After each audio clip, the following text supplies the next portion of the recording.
అబ్బా, అప్పుడే ఏడాదైపోయిందా? కలం సార్ మనల్ని నిడిచిపెట్టి ఏడాదైతుందంటే నమ్మబుద్ధి అయితే లేదు.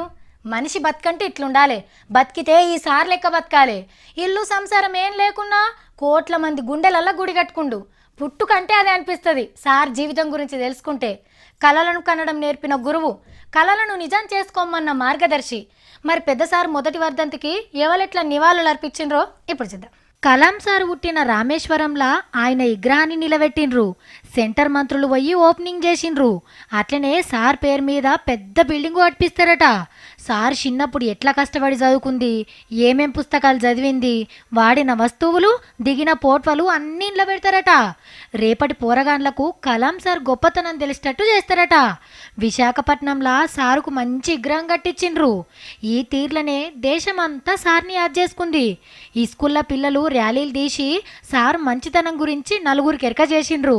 దేశం కోసం బతికిన ఆయన పేరు మీద మొలకలు నాటిండ్రు. ఎవరికి దోచిన తీర్లా ఆలుగోల్చుకుండ్రు. తీన్మార్ వార్తల తరపున కలాం సార్కి మేం కూడా సలాం చెప్తున్నాం.